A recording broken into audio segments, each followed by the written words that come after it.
comenzamos hace 5 domingos y hoy vamos a terminar. Por favor, si es tan amable, Hechos 1:6, leemos puestos en pie según nuestra costumbre.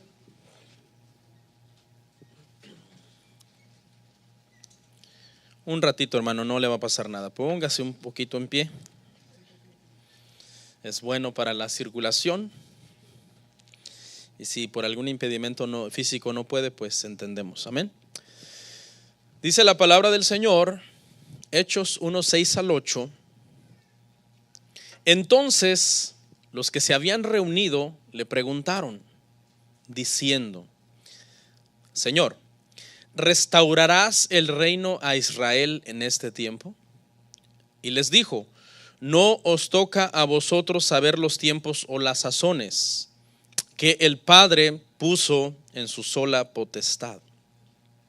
Pero recibiréis poder cuando haya venido sobre vosotros el Espíritu Santo, y me seréis testigos en Jerusalén, en toda Judea, en Samaria y hasta lo último de la tierra. Vamos a orar, hermanos. Padre nuestro, te damos gracias en esta mañana, Señor, que podamos meditar en tu palabra, ser edificados en ella, Señor. Reconocemos que el predicador de esta mañana, Señor, es limitado, falible y humano, imperfecto, pero reconocemos, Padre, que tu palabra es perfecta, es infalible, es divina, y como bien ella lo enseña, toda es inspirada y dará fruto en su tiempo, en cada corazón, según nosotros la atesoremos, la guardemos, meditemos en ella, Padre. Gracias por cada persona que se dio cita esta mañana en este lugar para oír tu palabra. Ellos vinieron, Padre, con hambre de tu palabra, y yo te pido que yo tenga la gracia y la sabiduría para poder alimentarles con tu palabra. Pero yo no soy, Padre, el cocinero de esta comida, solamente soy el que la va a servir a la mesa, pero el que la has dado eres tú, el que la has provisto eres tú, Señor. En Cristo Jesús, amén. ¿Pueden sentarse?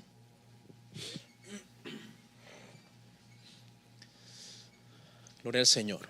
El día de hoy, hermanos, nuestro tema se titula, un poquito desafiante el título, Iglesia acomodada, despierta.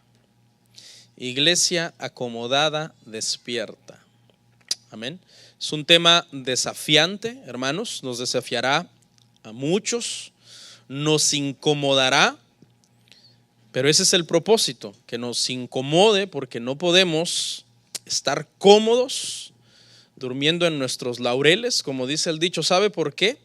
Porque una iglesia acomodada, hermanos, no incomoda al mundo. Y sin lugar a dudas, la iglesia, hermanos, fue llamada para ser como el que hace que el mundo no se acomode, el que incomoda al mundo, el que hace que el mundo no tenga estabilidad y paz. Amén.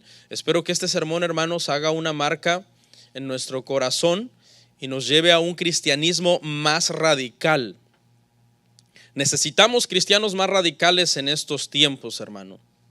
Charles Spurgeon dijo: la razón por la que la iglesia tiene muy poca influencia sobre el mundo es porque el mundo tiene mucha influencia sobre la iglesia.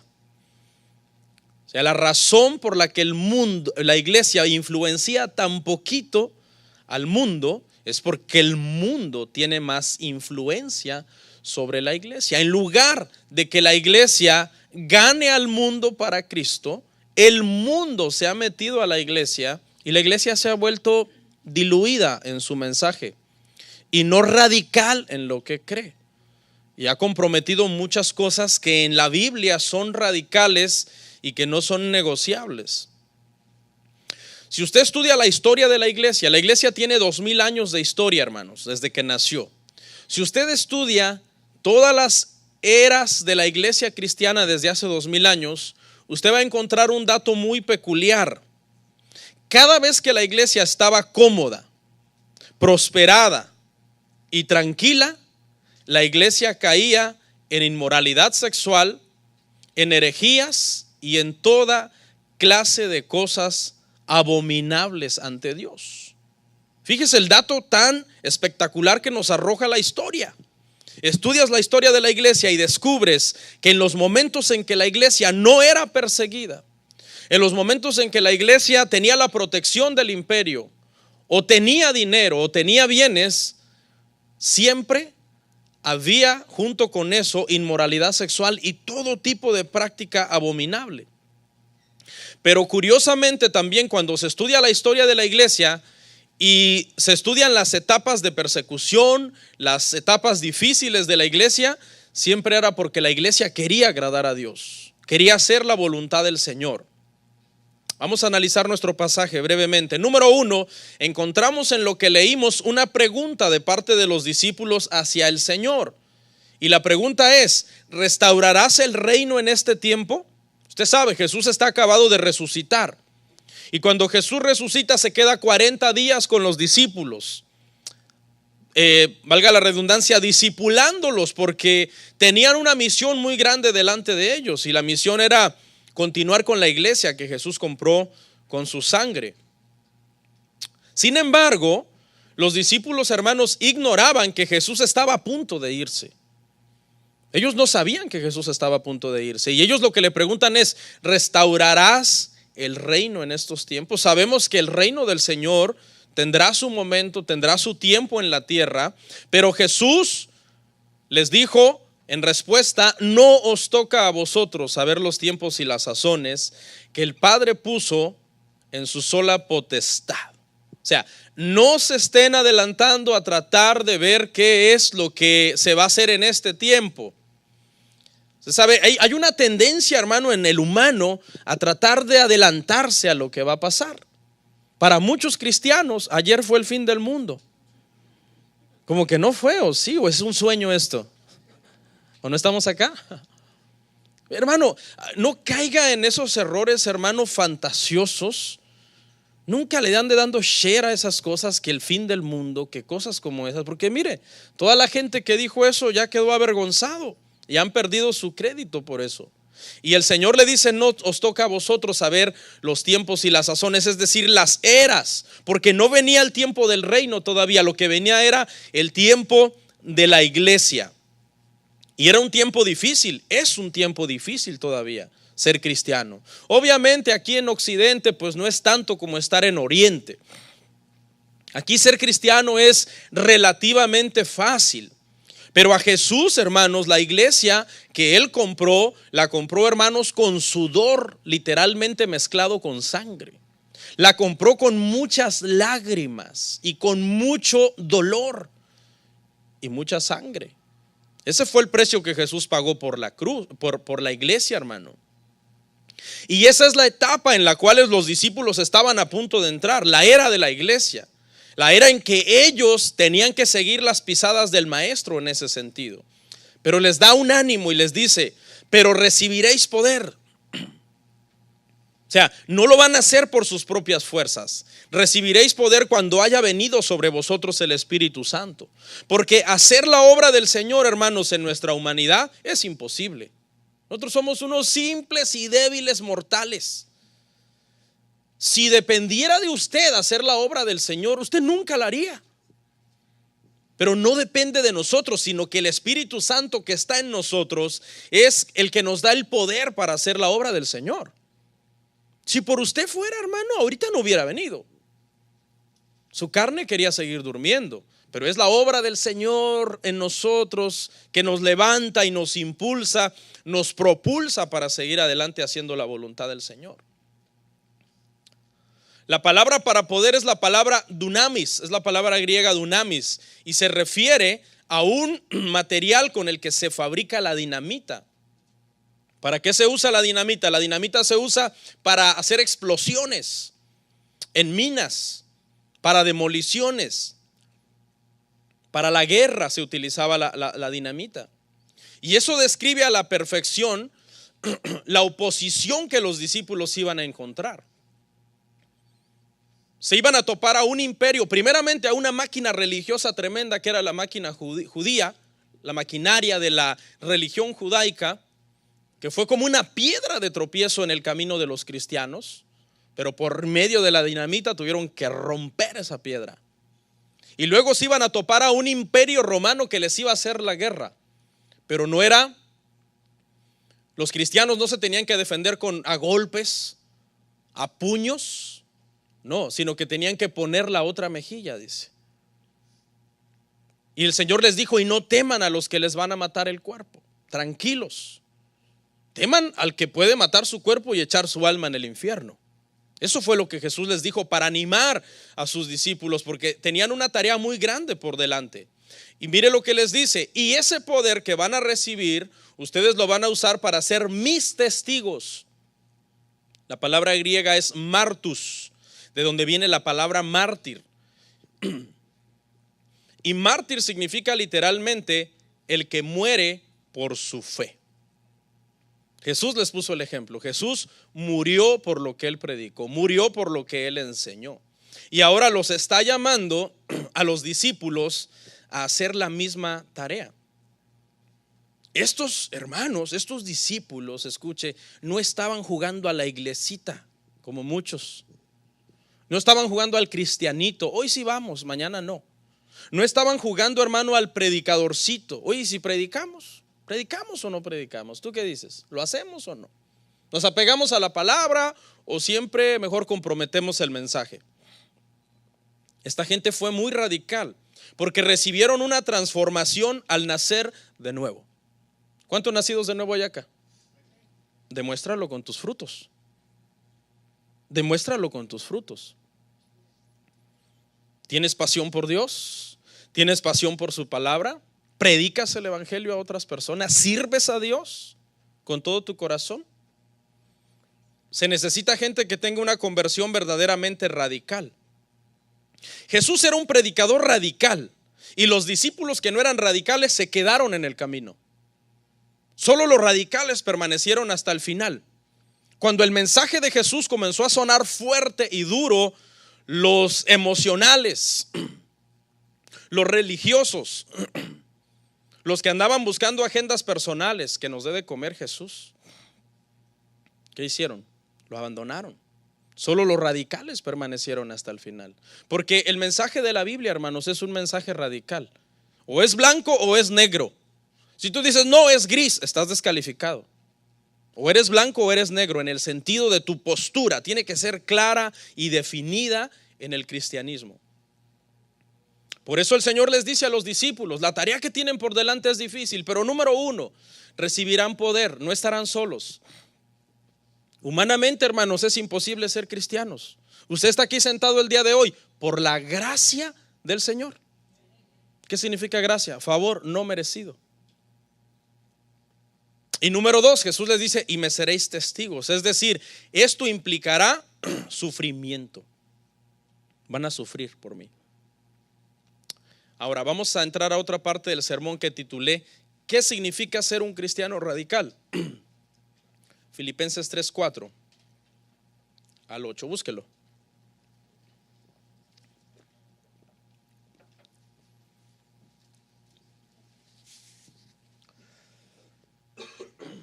Filipenses 3 del 4 al 8. Mire, Pablo hablando: aunque yo tengo también de qué confiar en la carne. Si alguno piensa que tiene de qué confiar en la carne, yo más, dice Pablo. Circuncidado al 8º día, del linaje de Israel, de la tribu de Benjamín, hebreo de hebreos, en cuanto a la ley fariseo, en cuanto a celo, perseguidor de la iglesia, en cuanto a la justicia que es en la ley, irreprensible. Pero cuantas cosas eran para mi ganancia, las he estimado como pérdida por amor de Cristo. ¿Por amor de quién? De Cristo. Y ciertamente aún estimo todas las cosas como pérdida por la excelencia del conocimiento de Cristo Jesús, mi Señor, por amor del cual lo he perdido todo y lo tengo por basura para ganar a Cristo. Sin lugar a dudas, hermanos, en la historia del cristianismo, uno de los cristianos más radicales que ha existido ha sido el apóstol Pablo. Sacado de la religión más religiosa del mundo, valga la redundancia. Si hay alguien religioso en el mundo, son los judíos. De ahí lo sacó el Señor a Pablo. ¿Para llevarlo a dónde? A la gracia más sublime, Cristo. Cristo. Pablo dice: yo todos mis credenciales judíos, mi nacionalidad, mi conocimiento de cómo yo había entendido la ley, todo eso yo lo tengo como pérdida por amor de Cristo. Lo dejó todo. Y para Pablo, hermanos, no había otra cosa más importante en su vida que Cristo. Pablo tomó en serio su conversión, tomó en serio, hermanos, su cristianismo. Un cristiano, cuando es radical, filtra todo a la palabra. Dice: esto agrada a Dios, lo tengo que seguir haciendo porque esto agrada a Dios. Esto es abominable ante Dios, lo tengo que desechar porque esto desagrada al Señor.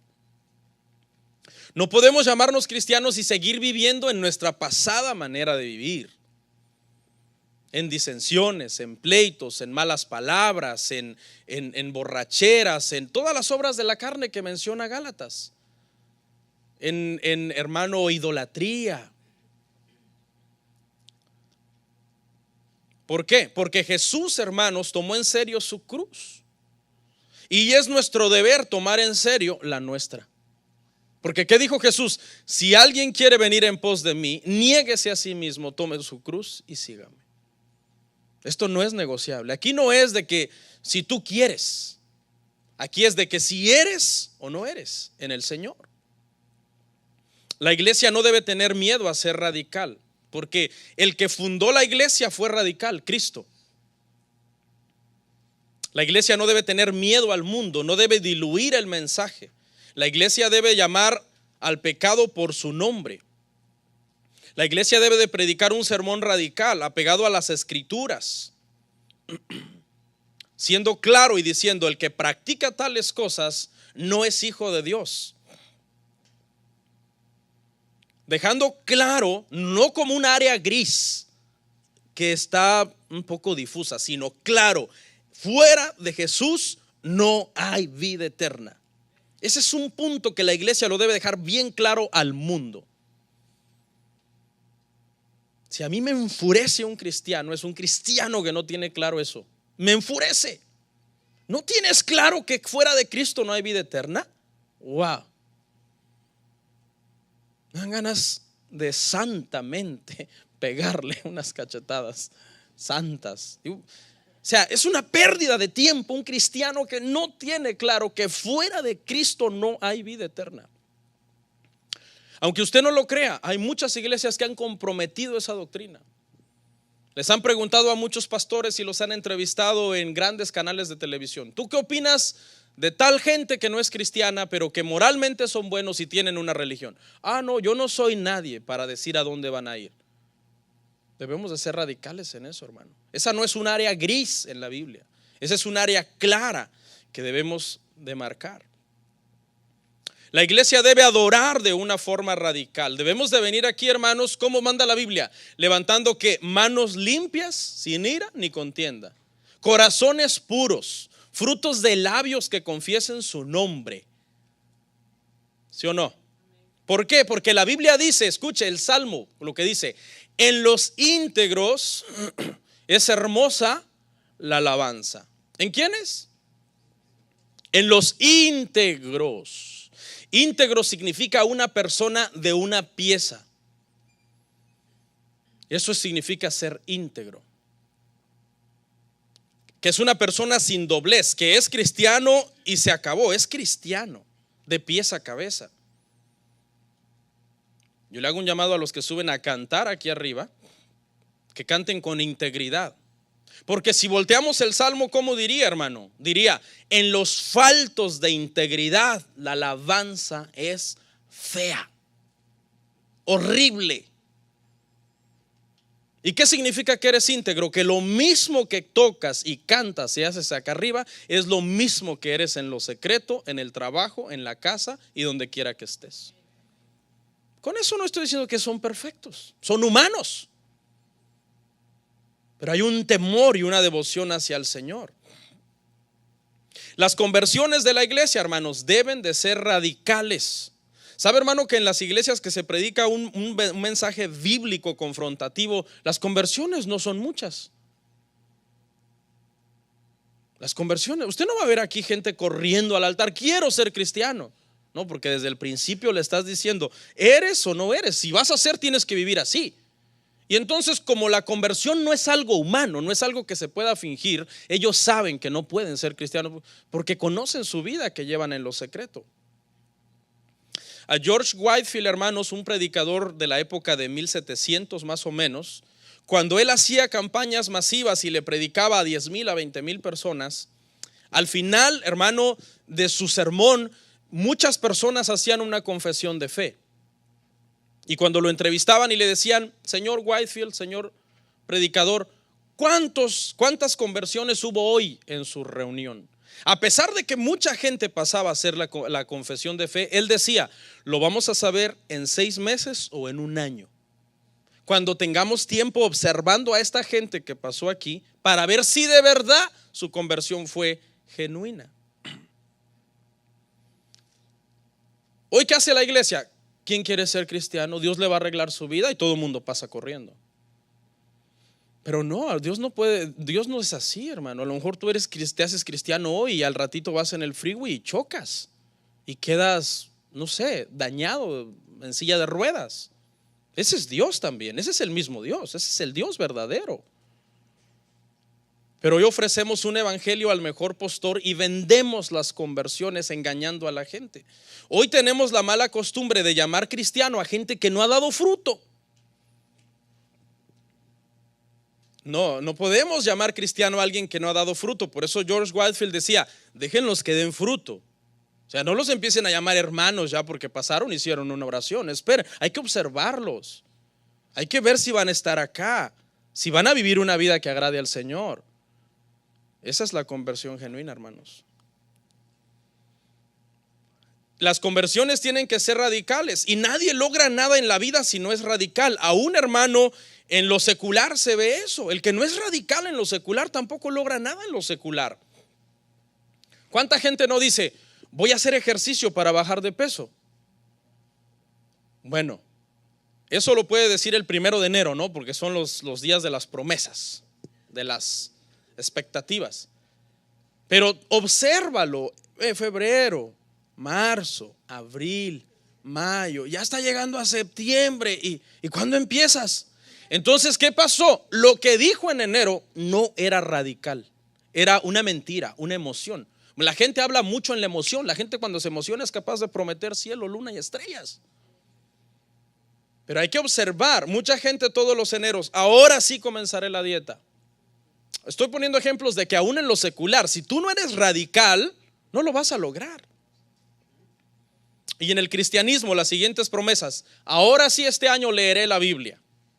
En Génesis 4, 5, 6 empiezan a cabecear que la generación, la genealogía de Adán, que Adán fue hijo de no sé qué. Hasta ahí se durmieron. Ahora sí oraré más, dicen otros. Ahora sí me congregaré más, dicen otros. Claro, mientras no te llamen el sábado para decirte: mañana te vas a ganar buen dinero, porque hasta ahí llegó la convicción. No, las personas que son radicales toman decisiones radicales porque vienen de una convicción profunda de lo que quieren hacer, hermanos. La iglesia debe de impactar al mundo y no lo contrario. 1 Corintios 1:21. Vamos a ver esta cita, hermanos. 1 Corintios 1:21.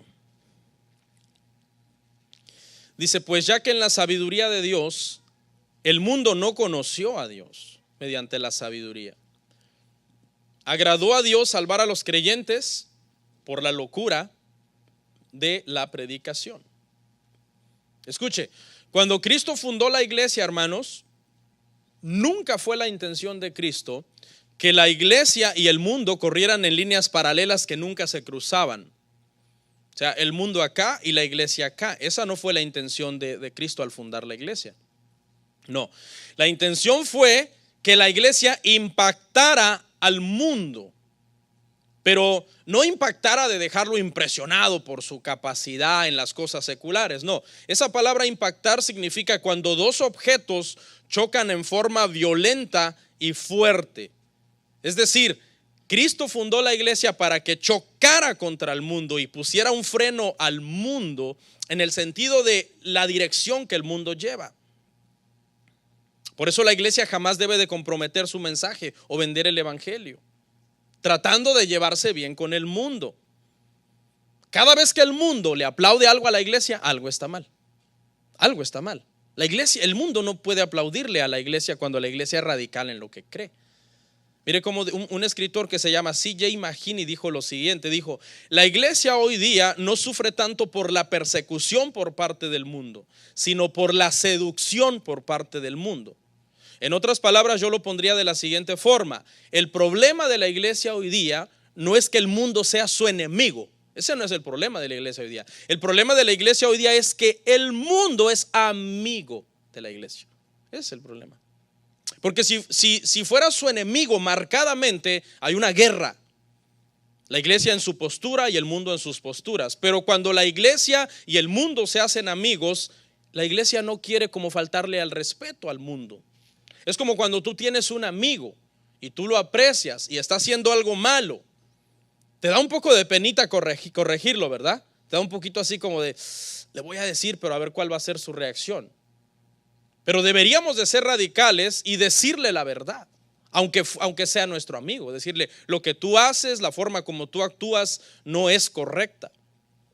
Entonces el problema de hoy día, hermano, con la iglesia es que la iglesia se ha hecho amiga del mundo. Entonces como que no le marca claramente al mundo lo que está mal. Hoy hay muchas iglesias que dicen que no están definidos si el homosexualismo es pecado o no. Es más, hay iglesias que son tan amigas del mundo que abiertamente se acepta esa práctica dentro de la iglesia y ordenan hasta ministros. Fíjese hasta qué punto ha llegado la iglesia. Hay otras iglesias, hermano, que aceptan todo tipo de corrupción política en el país, porque los políticos, ¿verdad?, ejercen influencia sobre la iglesia. Hay iglesias que ya hasta están poniendo, hermano, baños transgénero, sala para fumadores, porque es que no le quieren decir a la gente que son adictos a ese tipo de vicios que se están haciendo daño. La iglesia debe decirle claramente, no importa quién sea, si es político, si es influyente, si es rico, estás en adulterio y eso es desagradable delante de Dios. O eres un borracho y los borrachos no heredarán el reino del Señor. La iglesia debe tener claro, la iglesia cristiana, que los testigos de Jehová es una secta, que los mormones son una secta, que los musulmanes son una secta. Claro, o sea, no podemos ponernos a decir, no, pero es que yo no sé porque solo Dios sabe. Eso no es un cristianismo radical. Nosotros debemos tener un cristianismo radical, claro, con prudencia, con sabiduría. No debemos de caer en un legalismo, hermano, ignorante, donde todo lo condenamos y vemos demonios por todos lados, sino con argumentos verdaderamente bíblicos y con la sabiduría y la gracia que el Señor nos dé para nosotros tener una postura radical. Entonces la iglesia debe destruir su amistad con el mundo. De la misma forma que usted debe acabar con toda amistad que se interponga entre usted y Dios. A veces, hermano, toca elegir entre una amistad y Dios. Tu amistad te dice, no, es que esto, y Dios te dice, no, es que esto otro. Lo siento. O usted no tiene claro si se va a definir por Dios o por su amistad. Aun cuando fuere la persona más entrañable para usted, hasta un familiar, usted debe decir, no, primero es Cristo. A mí me impresiona, hermano, que hay algunos cristianos que tienen años en la iglesia, y cuando nacen sus hijos, los van a bautizar a la iglesia romana. ¿Y por qué hacen eso? No, es que mi abuelita. Ella me dijo, pastor, yo sé que está mal, pero es que mi abuelita dice que llevemos a su bisnieto de ella a bautizar. Increíble que la gente, esas líneas que son tan claras, no las vean claramente. ¿Qué pasa cuando la iglesia, hermano, tiene amistad con el mundo? Pierde la perspectiva de lo espiritual, pierde su definición de lo que es correcto y de lo que es incorrecto. Su visión del evangelio se hace borrosa. Y entonces los temas bíblicos que en la Biblia son claros, los comienzan a ver borrosos. Se llena de puntos ciegos. ¿Cuántos saben qué es un punto ciego? El punto ciego del retrovisor. Estaba leyendo ese ejemplo en un libro y me gustó mucho. Usted sabe que el retrovisor del carro tiene un punto ciego, ¿verdad? Los que manejamos todos lo sabemos. Y es una de las principales cosas que uno tiene que aprender cuando uno está manejando, cuando uno está aprendiendo a manejar. Porque son los choques más comunes cuando tú eres nuevo al volante. Y el que te está enseñando a manejar te dice, no le creas todo al retrovisor.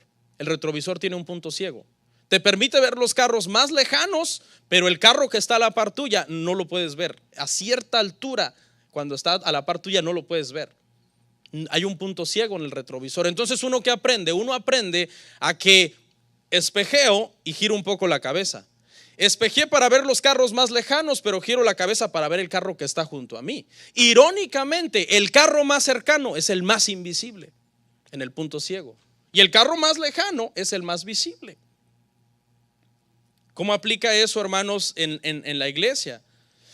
Eso aplica en la iglesia, hermano, de tal forma que la iglesia a veces está cometiendo errores tan infantiles, tan claros, que están ahí, evidentes.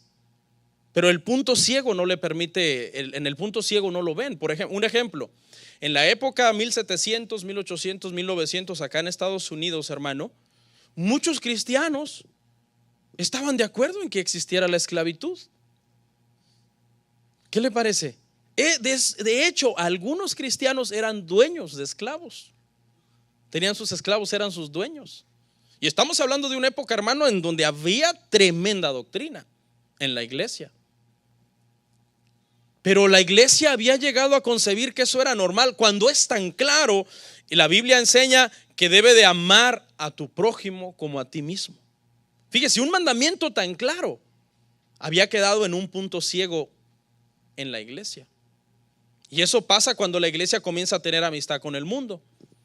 No, la música romántica no es mala. Antes eso lo tenían claro, pero se van haciendo amigos del mundo, comienza a llegar gente a la iglesia que no es cristiana, que empiezan a aportar dinero, que empiezan a tener influencia, miembros de la iglesia, pero que toman y que van a nightclubs y que eso no es malo, que yo trato de vivir una vida correcta, y el pastor y los líderes comienzan a irse por esa situación y comienzan a caer en un punto ciego, en donde ya no ven lo que es tan visible, tan obvio. Pero ¿qué pasó? Se comenzó a perder la perspectiva de lo que es espiritual. La iglesia debemos ser radicales en eso, hermano, y no negociar para nada el evangelio, el llamado a la santificación. ¿O no hemos sido llamados a ser santos, hermano? No hemos sido llamados a ser santos, porque mi Biblia así enseña: sed santos porque yo soy santo. Santificaos, Padre, santifícalos en tu palabra, y sin santidad nadie me verá. Aquí no estamos, hermano, para que usted diga, no, es que yo soy así y nunca voy a cambiar. Entonces usted no es nacido de nuevo. Usted no es nacido de nuevo. Hay un problema que se ha metido dentro de la iglesia. Estoy leyendo un libro y habla de esto. Quise mencionarlo porque lo considero muy importante, y es, hermano, que la iglesia acá en Estados Unidos, hablando específicamente en esta área, está persiguiendo el sueño americano. Vamos a ver una cita. ¿Cuál es el sueño de Dios para nosotros? Mateo 16, 24 al 26. Mateo 16, hermanos, 24 al 26. Escuche, dice: entonces Jesús dijo a sus discípulos, escucha el sueño de Jesús para usted: si alguno quiere venir en pos de mí, niéguese a sí mismo, tome su cruz y sígame. Porque todo el que quiera salvar su vida, la perderá, y todo el que pierda su vida por causa de mí, la hallará. Porque ¿qué aprovechará al hombre si ganare todo el mundo y perdiere su alma? ¿O qué recompensa dará el hombre por su alma? En 1931 se cree que un hombre que se llamaba James Adams acuñó la frase el sueño americano. Y esa frase se usa para decir que en los Estados Unidos cada hombre y cada mujer que se lo proponga puede llegar a lograr todos los sueños que tenga. Puede llegar a desarrollar su máximo potencial y todas sus capacidades. Y hasta cierto punto eso es cierto, hasta cierto punto. Porque este es un país de oportunidades. Que si tú trabajas, te esfuerzas, eres disciplinado, quizás logres tener muchas cosas que en tu país no tendrías. Por eso se le llama el sueño americano. Porque yo le aseguro que muchos que están acá de ustedes sentados tienen un carro de tal marca, o un teléfono de tal marca, o se visten con ropa de tal marca, que en su país quizás no pudieran tener. Por eso están aquí. Usted pudiera tener el mismo carro o aún uno mejor en su país, el mismo celular o aún uno mejor en su país, la misma ropa, la misma casa, los mismos beneficios, usted no estaría acá. Usted diría, ¿para qué si yo puedo tener lo mismo o aún mejor en mi país? Pero de alguna forma eso del sueño americano se logra. Pero ¿cuál es el problema con el sueño americano en el cristianismo, hermano? El problema del sueño americano en el cristianismo es, hermanos, que el Señor no nos llamó para cumplir el sueño americano. Pastor, pero es malo que yo prospere. No es malo que usted prospere, pero te voy a hacer una pregunta. ¿Tú tienes la espiritualidad que se necesita para que la prosperidad no nuble tu visión del cristianismo? ¿Eres lo suficientemente humilde y sometido a Dios para que la casa que lograste comprar, o el carro que estás manejando, o el teléfono que usas no te haga volverte vano, frívolo y carnal? ¿Tienes el suficiente temor de Dios y el suficiente amor hacia Dios para que cuando tú ves tus ahorros y tu cuenta de banco que tiene como 4 dígitos, esa cuenta no corrompa tu corazón y no pierdas el piso, sino que sigas siendo un cristiano radical y definido en tu cristianismo? Esa es la pregunta. Porque es que no es malo tener bienes, porque la Biblia no dice que es malo el dinero, sino el amor al dinero. El problema con el sueño americano es que el sueño americano es buscar lograr que tú seas todo lo que tú quieres ser. Y el sueño de Dios es que tú llegues a ser todo lo que Él quiere que tú llegues a ser. Si ves, se contraponen, hermano. Se contraponen. Ahora, ese problema se ha metido a la iglesia. Ahora ya no solamente las personas persiguen el sueño americano como una persona individual, sino la iglesia persigue ahora el sueño americano como un organismo en sí. Las iglesias, hermano, en Estados Unidos gastan millones de dólares en lujos, en programas, en equipos, en luces, en eventos. Quieren lograr su máximo potencial económico. Pero pregunta, hermano, vamos a empezar en nuestra mente, vamos a empezar, hermano, a quitar cosas que tenemos acá. ¿Qué pasaría si le quitamos a la iglesia, hermano, sus sillas acogenadas donde usted está? ¿Qué pasaría si le quitamos a la iglesia su banda de música? Imagínese ahorita, sin sillas, sin banda de música. Quitémosle algo que las hermanas van a decir, no, quitémosle su ministerio de niños. Fórmese la imagen en su mente. Quitémosle el aire acondicionado. El pastor ya me agarró calor solo con pensarlo. Quitémosle el estacionamiento, los baños, la carpeta, las luces. ¿Sí ve? Ya desmantelamos toda la iglesia. Ahora, ¿sabe qué? Muchos no vendrían a la iglesia por el calor en el verano o por el frío en el invierno. Porque muchos cristianos, hermanos, son tan débiles que el clima determina su cristianismo. El clima, escuche, el clima. Si hace mucho frío, yo no sirvo. Si hace mucho calor, yo no voy. Porque de por sí ya ando con la menopausia y luego calorón en la iglesia. diría una hermana en ese caso. Así que todo depende del clima. Ahí según el clima, si soy cristiano depende del clima, si sirvo o no depende del clima, si voy a la iglesia este domingo depende del clima. Yo les llamo a esos cristianos made in China. O sea, piratas, copias, no son genuinos, parecen pero no son. Pero que no se trate de trabajar, hermano, porque en un huracán categoría 5 los para. Muchos no vendrían porque les daría asco un baño con fosa séptica o de construcción. Le diría uno al otro: ¿vas a ir a la iglesia el domingo? No sé, fíjate, ya quitarían esos baños de construcción que pusieron. Si ya los quitaron, voy. Y si ya podemos usar los baños. Hace unos años en un edificio que rentábamos, hermano, hubo un problema con los baños y se quedaron en desuso por un mes. Y la compañía que nos rentaba el edificio nos puso unos baños para construcción en el parqueo, limpios y todo, bien limpiecitos, pero de construcción. Ese mes, hermano, yo noté que la asistencia a la iglesia bajó. Cristianos que dependen de un buen baño para ser cristianos o no. Muchos no vendrían, hermanos, porque una silla rudimentaria de madera puesta sobre un bloc o sobre unos tabiques les lastimaría su bella espaldita. Algunos de nuestros hermanos en partes pobres, hermanos, se sientan debajo de un árbol, en unos troncos, en unas piedras, a escuchar la palabra. Muchos no vendrían porque no habría cuidado de niños.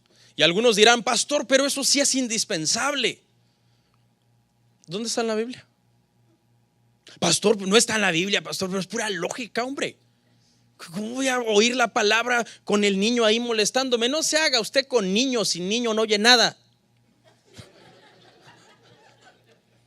Más bien los niños para adentro, para afuera, para adentro, para afuera. Que ya voy al baño a cambiarle el pañal, que ya voy aquí a darle de comer.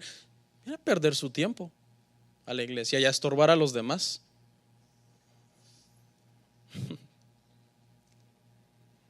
Por eso hay un área allá atrás para niños. Muchos no vendrían porque no hay banda de música. Pastor, eso sí es innegociable, pastor. ¿Dónde está en la Biblia? ¿Dónde? ¿Tenían grupos de alabanza la iglesia cuando nació? Jesús tenía grupo de alabanza y les decía: a ver, prepárense ahí 2 de adoración y 3 de júbilo, que vamos a ir a predicar a Genezaret. No.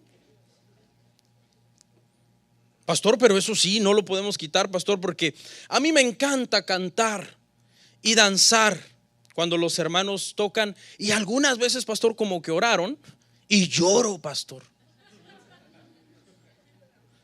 Y le voy a dar una mala noticia: llorar no es señal de arrepentimiento. La señal de arrepentimiento es cambiar. Puede inundar la carpeta de lágrimas, si usted no cambia, son lágrimas de cocodrilo.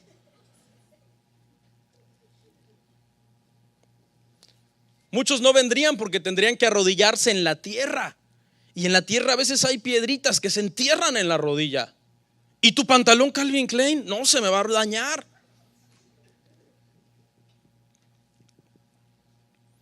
Habría polvo aquí porque un piso de tierra, ¿verdad? Todo el mundo camina. Aquí habría polvo. Habría polvo por todos lados. El que vino sin cejas volvería con cejas de polvo.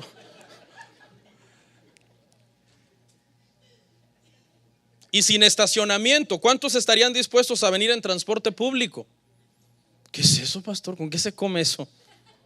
Yo tengo un carro allá que me costó 60,000 en el parqueo. ¿Quiénes estarían aún dispuestos a venir caminando?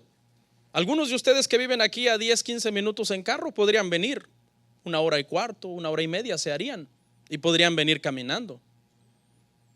Mire, le estoy diciendo todo esto para que usted se dé cuenta cómo usted se ha vuelto de vano. Cómo usted está bien acomodado en Estados Unidos viviendo el sueño americano. Pero trasládese al África, donde hay personas que caminan 2 horas para ir a adorar a Dios, abajo de un árbol, sentados en un tronco, donde tienen que quizás aguantarse las ganas de ir al baño porque no hay un baño, o tienen que ir a una barranca o atrás de unos arbustos. Imagínese eso, hermano. Y es gente que a veces tiene reuniones hasta 7 días por la semana y a todas van y no faltan y llegan temprano. ¿Qué está pasando? ¿Por qué esos cristianos son diferentes de nosotros? ¿De dónde sacan esa fortaleza, esa convicción, esa decisión radical de ser cristianos, cueste lo que cueste? ¿Por qué esos hermanos sufren más por su Señor que nosotros? ¿Por qué nosotros nos hemos ido acomodando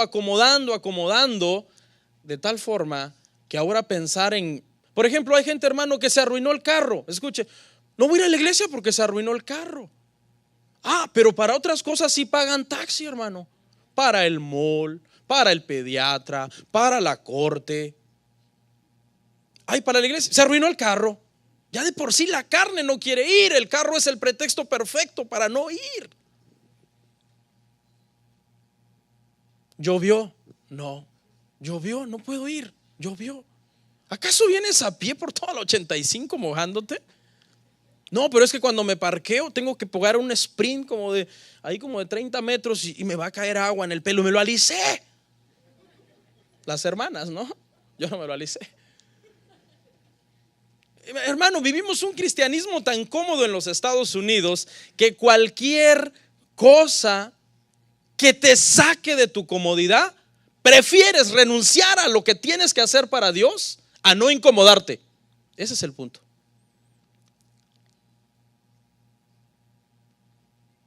Hay hermanas que, algunas por ahí me he enterado, pues hay rumores. No voy a la iglesia si no me compras un conjunto nuevo de ropa cada domingo. Ahí parezco fotografía. Por favor. Unas vanidades tan ingenuas e infantiles que la gente busca todo pretexto para no buscar al Señor, no honrar al Señor como se debe, hermanos. Jesús tomó en serio la cruz. ¿Por qué para ti es un juego? ¿Por qué para muchos hermanos será que el amor se ha enfriado, hermanos? Pastor, yo voy a tratar de cumplir ambos, pastor, el sueño americano y también mi espiritualidad. ¿Puedo llevarlos a ambos, pastor? Sí puedes, pero te voy a hacer una pregunta. ¿Cuál de los dos has llevado mejor los últimos años? ¿Cuál de los dos has llevado mejor los últimos años? Remóntate 2 años atrás. En los últimos 2 años, ¿cuál has llevado mejor? ¿Tu sueño americano? ¿Tu buena ropa, tu celular, tu carro, tu buena cuenta de trabajo en el banco? ¿O tu espiritualidad? ¿Cómo está tu espiritualidad los últimos 2 años? Para llorar. Pero tu sueño americano no. Entonces, ¿qué estás cuidando más? Entonces, ¿por qué dices que quieres llevar ambos al mismo tiempo? ¿Sabe qué, hermano? Algunas iglesias acá en los Estados Unidos debemos pedirle perdón a Dios por tantas comodidades. La historia demuestra que siempre que la iglesia está cómoda, se desvía. Como que se pervierte el entendimiento de lo que es un cristianismo radical. Una pregunta radical. Si el sueño americano fuera un estorbo para ti para ser cristiano, ¿estarías dispuesto a renunciar al sueño americano para hacer la voluntad de Dios? Fíjese, una cosa tan sencilla. Ni siquiera estamos hablando de que te tendríamos que matar, que dan ganas. No, solamente estamos hablando de que renuncies a tu sueño americano. A que si el Señor te dice, te vas a ir de misionero a Guatemala, a un cantón donde no se habla español y tienes que aprender el idioma de ellos y por favor me les predicas, y ni modo te olvidas de tu compañía, de tu casa, de tus buenos lujos, de dormir en aire acondicionado, en carpeta. Yo le aseguro que muchos le dirán al Señor, Señor, no Señor, gracias. Ni siquiera te está pidiendo la vida. A los discípulos cuando les dijo, me serán testigos, les dijo, tendrán que dar su vida. Hay gente que no quiere dar ni 2 horas los domingos. ¿Qué va a dar su vida, hermanos? Seamos realistas.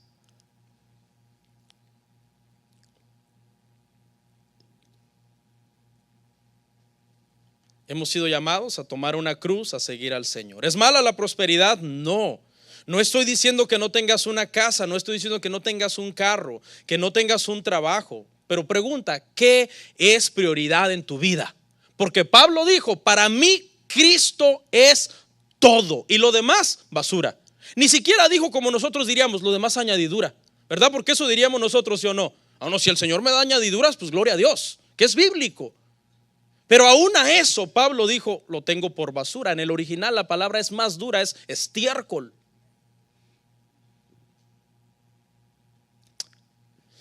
Llegamos a la parte final, hermanos. Mateo 28, 19 al 20.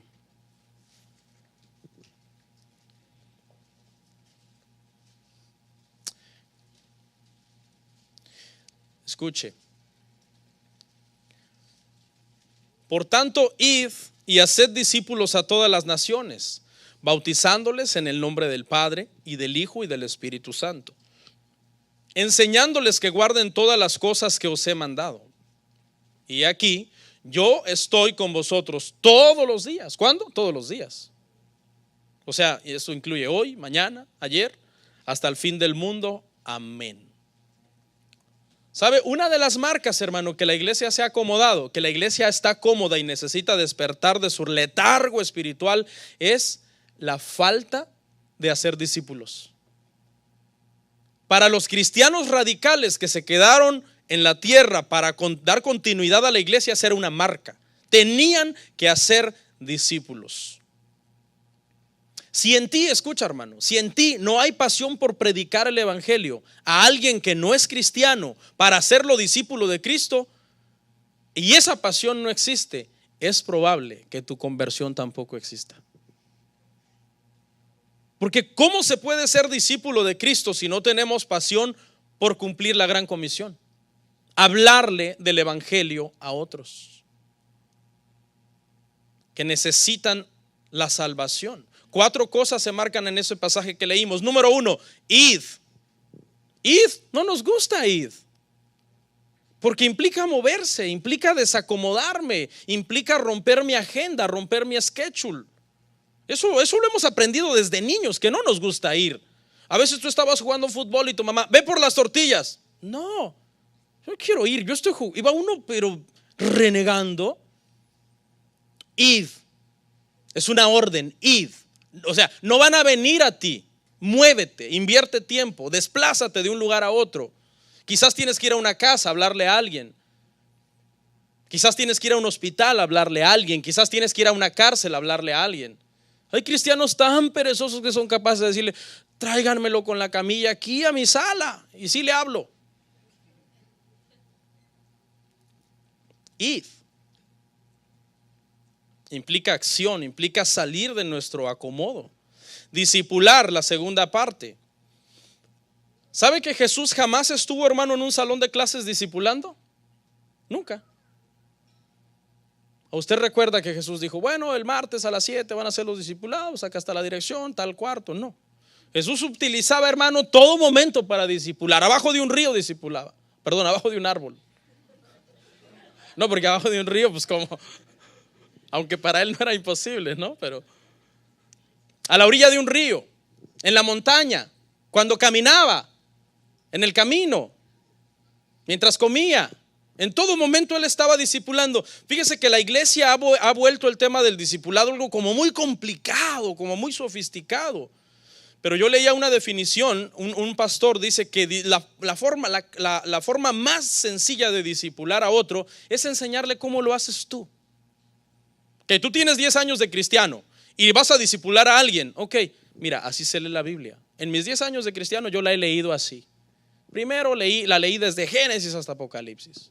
Luego otra vez leí los Salmos para aprender a orar. Luego otra vez leí el Evangelio de Juan porque aprendí que el Evangelio de Juan es de los primeros que uno hay que leer. Luego leí Romanos porque aprendí que es la columna vertebral del Evangelio. Luego leí Juan, las epístolas de Juan, porque aprendí que son las epístolas del amor que definen al cristiano. Amor a Dios, amor a mi prójimo, amor a la iglesia. O sea, la forma más sencilla de discipular a alguien no es entrar en grandes, hermano, temas teológicos que sí son necesarios, pero tienen su tiempo. ¿Cómo se discipula a alguien para que aprenda a orar? Te arrodillas con él, se arrodilla junto a ti y mientras tú oras en voz alta, él oye. Esa es la forma más sencilla de discipular. Eso fue lo que hizo Jesús. Cuando oréis, les dijo, orad así: Padre nuestro que estás en los cielos. Y les enseñaba y les revelaba lo que significaban las parábolas en el camino y donde fuera. Y 3, enseñar. Y enséñenles que guarden todas estas cosas. Pero ¿cómo vas a enseñar si no has aprendido? Ahí está el detalle. Tú necesitas aprender para poder enseñar. Bautizar también. O sea, llevar a la gente a un compromiso público de su fe. Pastor, pero yo no tengo el llamado a predicar. Eso no es cierto. Todos tenemos el llamado a evangelizar y a predicarle a las personas. ¿Por qué tú crees que Dios te mandó a escudriñar su palabra? A crecer, a desearla como leche espiritual no adulterada, para que solamente tú te alimentes y ya. Ok, ya sé mucho. Y ahora, enséñala. Háblale a los demás lo que has aprendido. Sería ilógico que el Señor nos manda a escudriñar su palabra, a desearla, a meditar en ella día y noche, y que nada más sea para nuestro provecho personal. Tiene que ser para provecho también de otros que nos puedan oír.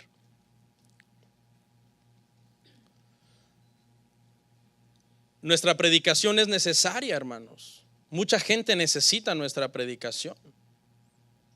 Leí algo que me impactó. En países, hermano, donde está prohibido el cristianismo de una forma quizás no muy radical, pero sí prohibido a grandes escalas, hay algunos seminarios, hermano, bíblicos que para que se gradúe el estudiante de ese seminario le exigen que debe de hacer 30 discípulos antes de graduarse. ¿Te vas a graduar? Tienes que ser 30 discípulos. No cualquier discípulo. Tiene que ser un discípulo enseñado en la palabra, que sepa orar, que sea miembro de una iglesia y que esté bautizado. Cuando tengas esos 30 discípulos, entonces retomamos tu curso para tu graduación. Y no es como aquí, que usted sale corriendo y a cualquiera que tú le hablas de Cristo, resulta que es un caído. Ah, sí, antes iba. Sí, yo creo todo lo que tú dices. Pero porque aquí vas y casi todo el mundo es cristiano, hermano. Se trata le vas a evangelizar a cualquiera allá afuera y todo el mundo dice que conoce, que antes iba, que sí, yo creo en Dios. No, esta gente tiene que hablarles o ganar 30 discípulos. Algunos son musulmanes y su respuesta puede ser un cuchillazo en la yugular. ¿Sí? Otros son budistas. Comunidades en la India que matan a los cristianos, en algunos países musulmanes. O sea, no se trata nada más de irse a ganar 30 por ahí fácil, no, son 30 difíciles que no creen en Cristo, que han visto a Cristo desde el tiempo histórico como un hombre solamente y al cristianismo como una secta. Hay que ganar gente difícil. Y aquí usted no gana, hermano, ni la mosca que ya es cristiana. Ahí está el detalle, ahí está el punto. Así que mire, yo le quiero lanzar un desafío, hermano. Le lanzo un reto: lea toda la Biblia, ore todos los días, congréguese, sirva y haga discípulos. Háblele a alguien de Cristo, háblele a alguien de la salvación. Sí, pero ¿lo vas a lograr viendo la Champions todos los días? Andando en el mall, vamos al mall. ¿A qué? No sé, pero vamos. No, pues porque ya estamos aburridos del mall, porque ya lo conocemos de punta. No importa, a mí me encanta el ice cream de ahí, vamos.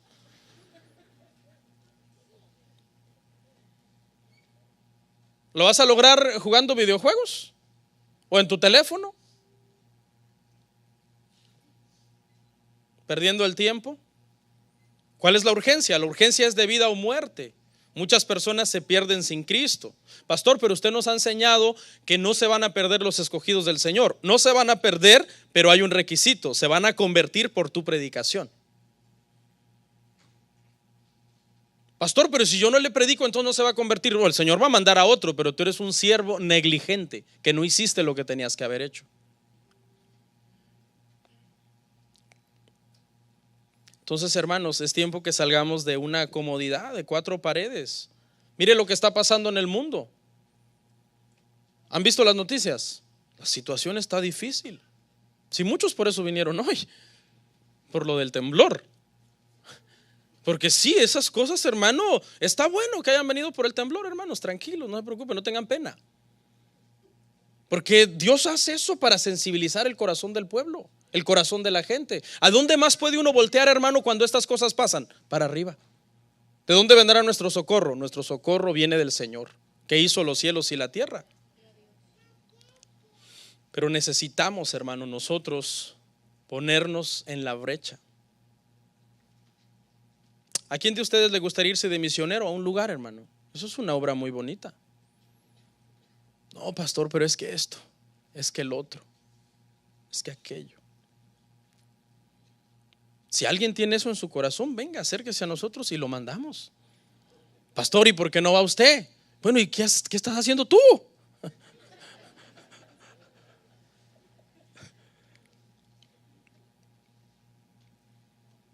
Hay que ir a las cárceles, hermano.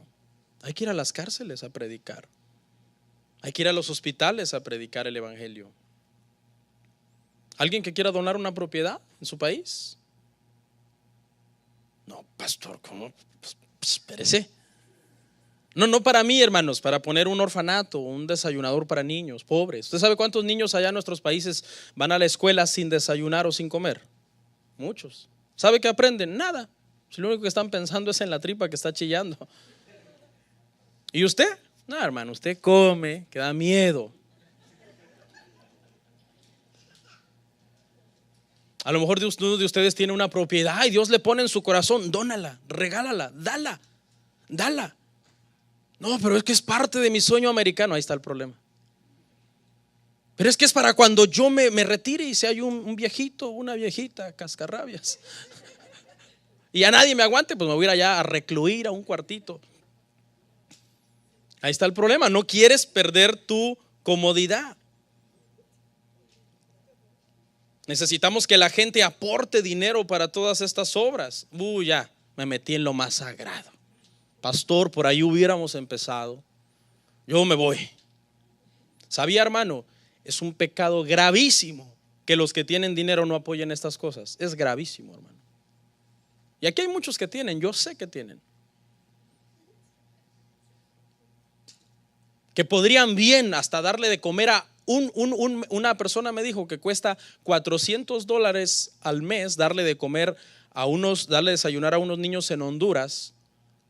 Cuesta $400 darle de desayunar por todo un mes a 40 niños en Honduras aproximadamente.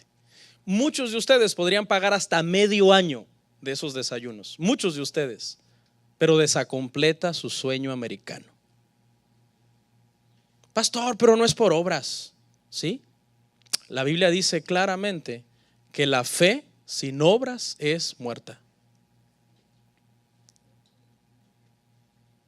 Es una realidad. La iglesia, hermano, debe tener mucho cuidado cómo maneja el dinero. La iglesia no se puede ir a extremos usando el dinero solo para lujos excesivos. Salió en un periódico muy famoso hace unos años atrás una publicación, ya terminé, en donde una iglesia había construido un templo que les costó $23 millones. Eso es mucho dinero.